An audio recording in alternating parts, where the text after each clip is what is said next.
संसद का शीतकालीन सत्र सोमवार से शुरू हो गया है। सत्र के शुरू होने से पहले पीएम मोदी ने संसद परिसर में देश को संबोधित किया।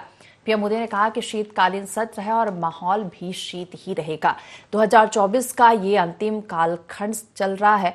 संसद का ये सत्र अनेक प्रकार से विशेष है। सबसे बड़ी बात ये है कि हमारे संविधान की यात्रा का 75वें साल में प्रवेश अपने आप में लोकतंत्र के लिए एक बहुत ही उज्जवल अवसर है। पीएम मोदी ने संसद में स्वस्थ चर्चा का आह्वान किया। पीएम मोदी ने आगे कहा कि दुर्भाग्य से कुछ लोगों ने अपने राजनीतिक लाभ के लिए जिन्हें जनता ने अस्वीकार किया है, वे संसद को भी मुट्ठी भर लोगों की हुड़दंगबाजी से कंट्रोल करने का प्रयास कर रहे हैं। उनका अपना मकसद तो संसद की गतिविधि को रोकने से सफल होता नहीं, लेकिन उनकी ऐसी हरकतें देखकर जनता उन्हें नकार देती है। पीएम मोदी ने कहा कि लोगों को 80 से 90 बार जनता नकार चुकी है।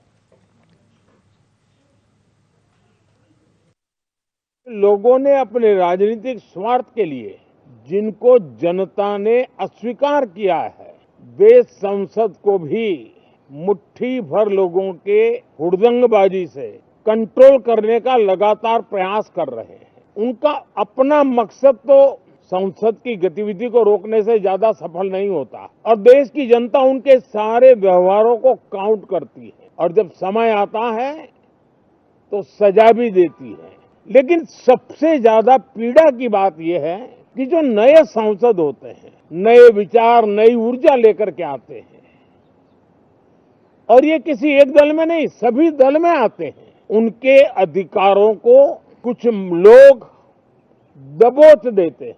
सदन में बोलने का उनको अवसर तक नहीं मिलता है। लोकतांत्रिक परंपरा में हर पीढ़ी का काम है आने वाली पीढ़ियों को तैयार करे, लेकिन 80-80, 90-90 बार जनता ने जिनको लगातार नकार दिया है, न संसद में चर्चा होने देते हैं, न लोकतंत्र की भावना का सम्मान करते हैं, न ही वह लोगों की आकांक्षाओं का कोई महत्व समझते हैं, उनका उसके प्रति कोई दायित्व है वो कोई समझ पाते हैं, और उसका परिणाम है वो जनता की उम्मीदों पर कभी भी खरे नहीं उतरते।